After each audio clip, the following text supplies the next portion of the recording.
ಅವನಿರಬೇಕಿತ್ತು cinema ಇದೇ June 27ಕ್ಕೆ ರಾಜ್ಯಾದ್ಯಂತ ಬಿಡುಗಡೆ ಆಗ್ತಿದೆ. ಸೊ ಸದ್ಯ ನಿರ್ದೇಶಕರಿದ್ದಾರೆ. ಸೊ ಆ ಸಿನಿಮಾದ ಕುರಿತು ಒಂದಷ್ಟು ವಿಚಾರಗಳನ್ನು ಮಾತಾಡ್ತಾ ಹೋಗೋಣ. ಸರ್ ನಮಸ್ತೆ. ಸರ್ ನಮಸ್ಕಾರ. ಎಲ್ಲ ಕಡೆನೂ ನಿಮ್ಮದೇ ಸೌಂಡು ಸೋಷಿಯಲ್ ಮೀಡಿಯಾದಲ್ಲಿ.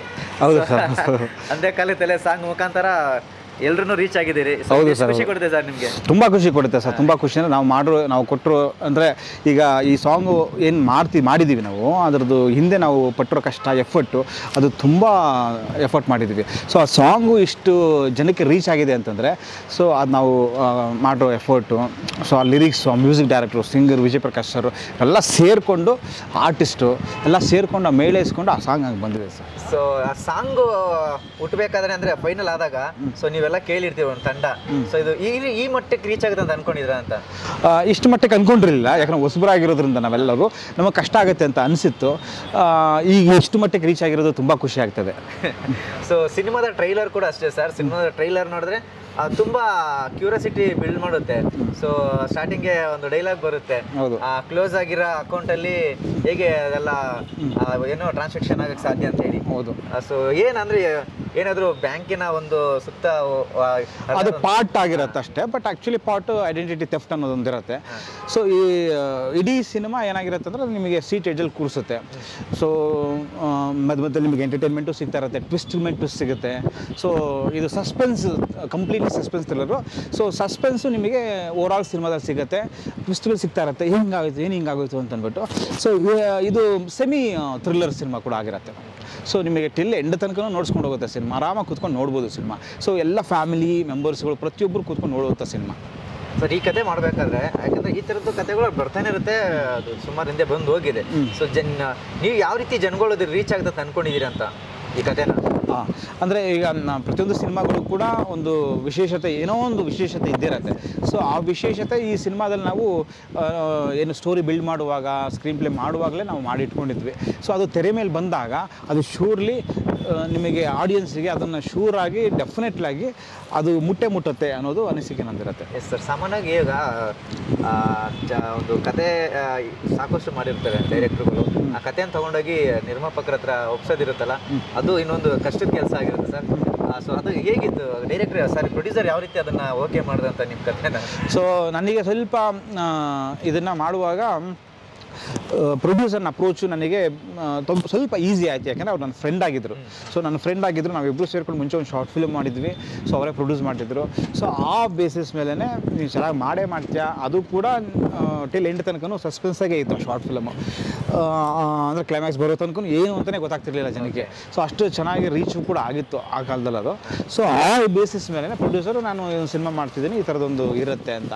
ಸೊ ಇವರು ಹಾಡು ನಾವು ಏನು ಮಾಡಿದ್ವಿ, ಸೊ ಆ ಹಾಡನ್ನು ಕೂಡ ಅಂದರೆ ಈಗ ಮುಂದೆ ಒಂದು 24ಕ್ಕೆ ಒಂದು ಸಾಂಗ್ ರಿಲೀಸ್ ಆಗುತ್ತೆ. ಆ ಸಾಂಗದ್ದು ಕೂಡ ಒಂದು 2 ಪಲ್ಲವಿ ನಾನು ಅವ್ರ ಮುಂದೆ ಹೇಳಿದಾಗ ಚೆನ್ನಾಗಿದೆ, ನಾನು ಮಾಡೋಣ ಅಂತ ತೀರ್ಮಾನ ತಗೊಂಡ್ರು.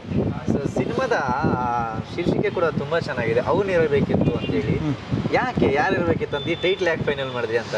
ಇದು ಸ್ಟೋರಿ ನಾವು ಕೂತ್ಕೊಂಡು ಬರೆಯುವಾಗ ಏನು ಬರವಣಿಗೆ ಬರುತ್ತೆ, ಸೀನ್ ಆಫ್ಟರ್ ಬರೆಯುವಾಗ ಇದು ತಂತಾನಾಗೆ ಬಂದಿದ್ದು. ಇದು ರಿಪೀಟೆಡ್ಲಿ ಬರೋ ಶುರುವಾಯಿತು. ಸೊ ಆಗ ನಾನು ಒಂದು ಕ್ಯಾರೆಕ್ಟರ್ ಮೂಲಕ ಇದನ್ನು ಹೇಳಿಸೋ ಪ್ರಯತ್ನ ಮಾಡ್ಕೊಂಡ್ರೆ, ಸೊ ಅದು ಏನು ಎತ್ತ ಅನ್ನೋದು ಸಿನಿಮಾ ನೀವು ಕ್ಲೈಮ್ಯಾಕ್ಸಲ್ಲೇ ಗೊತ್ತಾಗುವಂಥದ್ದು. ಸೊ ಯಾರವನು ಇದನ್ನೆಲ್ಲ ಈ ಟ್ರೇಲರ್ ಬಿಟ್ಟಿರೋದು ಏನೋ ಒಂದು ಆಗಿದೆ, ಅದಕ್ಕೆ ಕಾರಣ ಯಾರು ಅನ್ನೋದು ತಿಳಿಯದೆ ಅವನಿರಬೇಕಿತ್ತು ಅಂತ, ಅವನು ಯಾರು ಅನ್ನೋದು ತಿಳಿಯದೆ ಕೊನೆಗೆ.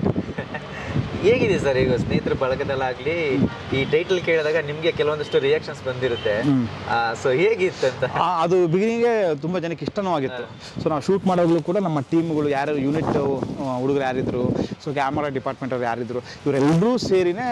ಸೊ ಅದೇ ಶೂಟಿಂಗ್ ಆಗ್ತಿರುವಾಗ ಅವ್ನಿರ್ಬೇಕಿತ್ತು ಸಿನಿಮಾ, ಅವ್ರಿರ್ಬೇಕಿತ್ತು, ಯಾರವನು ಈ ಥರ ಅಂದರೆ ಅವರು ಒಂಚೂರು ತಮಾಷೆಗೆ ಮಾತಾಡ್ತಿದ್ರು. ಸರ್ ಇನ್ನು ಸಿನಿಮಾದಲ್ಲಿ ಇನ್ನು ಕಲಾವಿದರ ಬಗ್ಗೆ ಮಾತಾಡಿದ್ರೆ ಸೊ ಯಾರೆಲ್ಲ ಇದ್ದಾರಂತೆ? ಯಾಕಂದರೆ ಆಲ್ಮೋಸ್ಟ್ ಇವಾಗ ಟ್ರೈಲರಲ್ಲಿ ಅಷ್ಟಾಗಿ ಯಾರೂ ಕಾಣಿಸ್ತಿಲ್ಲ, ಅಂದರೆ ಕೆಲವೊಂದಷ್ಟು ಮುಖಗಳು ಕಾಣಿಸುತ್ತೆ. ಸೊ ಬೇರೆ ಹೊರತುಪಡಿಸಿ ಯಾರಿದ್ದಾರೆ ಅಂತ? ಸರ್ ಅದು ಟ್ರೈಲರಲ್ಲಿ ಯಾರಿದ್ದಾರೆ, ಅದು ಕಿರಣ್ ನಾಯಕ್ ಅವರು ಇದ್ದಾರೆ, ಮತ್ತು ಪ್ರಶಾಂತ್ ಸಿದ್ದಿವ್ ಸರ್ ಇದ್ದಾರೆ, ಮಂಜುನಾಥ್ ಅವರು ಇದ್ದಾರೆ. ಸೊ ಲಕ್ಷ್ಮೀ ದೇವಮ್ಮನವರು ಒಬ್ಬರು ಇದ್ದಾರೆ, ಅವರು ಸೀನಿಯರ್ ಆರ್ಟಿಸ್ಟು. ಸೊ ಇಷ್ಟು ಜನ ಮಾತ್ರ ಸೀನಿಯರ್ಸ್ ಇದ್ದಾರೆ, ಮಿಕ್ದವರೆಲ್ಲರೂ ಹೊಸಬರು ಇದ್ದಾರೆ ಸಿನಿಮಾದಲ್ಲಿ. ಒಂದೊಂದು ಸಣ್ಣ ಪುಟ್ಟ ಕ್ಯಾರೆಕ್ಟರ್ ಮಾಡ್ಕೊಂಡ್ಬಂದು ಇರುವಂಥವ್ರೆ ನಮ್ಮ ಸಿನಿಮಾದಲ್ಲಿದ್ದಾರೆ. ಎಸ್ ಸರ್, ಇನ್ನು ಈ ಒಂದು ಆಯ್ಕೆ ಬಗ್ಗೆ ಹೇಳಿದ್ರೆ, ಹೀರೋ ಹೀರೋಯಿನ್ ಆಯ್ಕೆ ಬಗ್ಗೆ ಹೇಳಿದ್ರೆ, ಸೊ ಯಾಕೆ ಹೊಸಬ್ರನ್ನ ಯಾಕೆ ನೀವು ಸೆಲೆಕ್ಟ್ ಮಾಡ್ಕೊಂಡ್ರಿ ಅಂತ? ಅಂದರೆ ನಮ್ಮ ಬಜೆಟು ಸ್ವಲ್ಪ ಕಡಿಮೆನೇ ಇತ್ತು. ಆಮೇಲೆ ಇನ್ನೊಂದೇನು ಅಂತಂದರೆ ಇಂಪಾರ್ಟೆಂಟಾಗಿ ಈ ಕ್ಯಾರೆಕ್ಟರ್ಗಳನ್ನು ಸರಿದೂಗಿಸ್ಕೊಂಡು ಇಡೀ ಸಿನಿಮಾನ ಹೋಗೋದಕ್ಕೆ. ಸೊ ಕೆಲವೊಂದು ಸರಿ ನಾವು ಏನಾದರೂ ಸೀನಿಯರ್ ಆರ್ಟಿಸ್ಟು, ಸೊ ಆ ಥರ ಇದ್ದಾಗ ಸ್ವಲ್ಪ ಎಕ್ಸ್ಪೆಕ್ಟೇಷನ್ಸ್ ಆಡಿಯನ್ಸ್ಗೆ ಇರ್ಬೋದು. ಸೊ ಅದು ಯಾವುದೂ ಇಲ್ಲದೆ ಇರೋ ರೀತಿ ಸೊ ಈ ಕ್ಯಾರೆಕ್ಟರ್ಸ್ ಬಿಲ್ಡ್ ಮಾಡ್ಕೊಂಡು ಹೋಗುತ್ತೆ ಅನ್ನೋ ಒಂದು ಕಾನ್ಫಿಡೆನ್ಸಿಂದ ನಾವು ಹೊಸಬರನ್ನ ಆಯ್ಕೆ ಮಾಡಿಕೊಂಡು. ಸೊ ಅವನಿರಬೇಕಿತ್ತು ಸಿನಿಮಾ ಇದೆ ಜೂನ್ 27 ರಾಜ್ಯದಂತೆ ಬಿಡುಗಡೆ ಆಗ್ತಿದೆ. ಸೊ ನೀವು ನಿಮ್ಮ ಮೊದಲ ನಿರ್ದೇಶನದ ಸಿನಿಮಾ ಸೊ ದೊಡ್ಡ ಬೆಳ್ಳಿ ಪರದೆ ಮೇಲೆ ಬರ್ತಿದೆ. ಸೊ ಅದನ್ನು ನೀವು ನೋಡ್ಲಿಕ್ಕೆ ಎಷ್ಟು ಕಾತರದಿಂದ ಕಾಯ್ತಿದ್ದೀರಿ ಅಂತ? ತುಂಬ ಕಾತುರದಿಂದ ಕಾಯ್ತಾ ಇದ್ದೀನಿ. ತುಂಬ ಅಂದರೆ ತುಂಬ, ಇದು ನಮಗೆ ತುಂಬ ಏನೋ ಎಷ್ಟೋ ವರ್ಷಗಳ ಕನಸು. ಪ್ರತಿಯೊಬ್ಬ ಡೈರೆಕ್ಟ್ರಿಗೂ ಆ ಕನಸು ಇದ್ದೇ ಇರುತ್ತೆ. ಸೊ ನನ್ನ ಸಿನಿಮಾ ತೆರೆ ಮೇಲೆ ನಾನು ದೊಡ್ಡ ಪರದೆ ಮೇಲೆ ನೋಡಬೇಕು ಅಂತಂದರೆ ಪ್ರತಿಯೊಬ್ಬ ನಿರ್ದೇಶಕರಿಗೂ ಆ ಆಸೆ ಇದ್ದೇ ಇರುತ್ತೆ. ಸೊ ಆ ಆಸೆ ನನಗೂ ಕೂಡ ಹಾಗೇ ಇದೆ. ನಾನು ಕೂಡ ನಾನು ಡೈರೆಕ್ಷನ್ ಮಾಡಿರೋ ಸಿನಿಮಾ ಬೆಳ್ಳಿ ಪರದೆ ಮೇಲೆ ಜನಗಳ ಸಮ್ಮಿಲನದೊಂದಿಗೆ ಅವ್ರು ನೋಡುವಂಥದ್ದನ್ನು, ಆ ಭಾಗ್ಯ ಅವ್ರ ಮಧ್ಯೆ ಕೂತ್ಕೊಂಡು ನೋಡೋ ಭಾಗ್ಯ ನನಗೆ ಸಿಗುತ್ತೆ ನನ್ನ ಸಿನಿಮಾನೇ ಅಂತ ನನಗೆ ಭಾಳ ಖುಷಿ ಇದೆ. ಸರ್, ಕೊನೆಯದಾಗಿ ನಮ್ಮ ಕನ್ನಡಿಗರಿಗೆ ಏನಾದರೂ ಏನು ಹೇಳಿಕೆ ಬಯಸ್ತೀರಿ? ಅಂದರೆ ಸಿನಿಮಾ ಇದೆ ಜೂನ್ 27 ಬಿಡುಗಡೆ ಆಗ್ತಿದೆ. ಸೊ ಏನಾದರೂ ಹೇಳೋದಾದ್ರೆ ನೀವು? ನಮ್ಮ ಅವನಿರಬೇಕಿತ್ತು ಸಿನಿಮಾ ಜೂನ್ 27 ರಾಜ್ಯದಂತ ರಿಲೀಸ್ ಆಗ್ತಾಯಿದೆ. ಸೊ ಕನ್ನಡ ಪ್ರೇಕ್ಷಕರು, ಕನ್ನಡಿಗರು ಒಳ್ಳೆ ಸಿನಿಮಾನ ಯಾವತ್ತೂ ಕೈ ಬಿಟ್ಟಿಲ್ಲ. ಅವರು ಪ್ರತಿ ಒಳ್ಳೆಯ ಸಿನಿಮಾಗಳನ್ನು ಅವರು ಮುಕ್ತ ಕಂಠದಿಂದ ಹೊಗಳಿದ್ದಾರೆ. ಸೊ ಮನಸ್ಸು ಪೂರ್ತಿ ಇಷ್ಟಪಟ್ಟು ಆ ಸಿನಿಮಾಗಳು ನೋಡಿದ್ದಾರೆ. ಸೊ ನಮ್ಮ ಅವನಿರಬೇಕಿತ್ತು ಸಿನಿಮಾ ಕೂಡ ನಿಮ್ಮ ಮನ ಮುಟ್ಟುತ್ತೆ, ನಿಮ್ಮ ಮನಸ್ಸನ್ನು ಇಷ್ಟಪಡಿಸುತ್ತೆ. ನೀವು ಕೊಡೋ ₹100 ₹150 ಟಿಕೆಟ್ ಬೆಲೆ ಏನಿದೆ ಅದು ಸಂಪೂರ್ಣವಾಗಿ ಪೈಸಾ ವಸೂಲು ಆಗೇ ಆಗುತ್ತೆ. ದಯವಿಟ್ಟು ನೀವೆಲ್ಲರೂ ಕೂಡ ಸಿನಿಮಾ ನೋಡಿ ಬಂದು ನಮ್ಮನ್ನು ಆಶೀರ್ವದಿಸಿ. ಮುಂದೆ ನಾವು ಇದಕ್ಕಿಂತ ಚೆನ್ನಾಗಿರೋ ಸಿನಿಮಾನ ಮತ್ತು ಇದರಷ್ಟೇ ಚೆನ್ನಾಗಿರೋ ಸಿನಿಮಾನ ಮುಂದೆ ಕೊಡ್ತಾ ಹೋಗ್ತಿರ್ತೀವಿ. ಇದು ನನ್ನ ಕಳಕಳಿಯ ಪ್ರಾರ್ಥನೆ ಕನ್ನಡಿಗರು ಎಲ್ರಿಗೂ. Yes sir, thank you sir, thank you so much sir. Thank you sir. ಮತ್ತೆ ಜೂನ್ 27 ಚಿತ್ರಮಂದಿರದಲ್ಲಿ ಸಿಗೋಣ. Thank you sir, thank you sir, thank you sir, thank you. Thank you sir, thank you.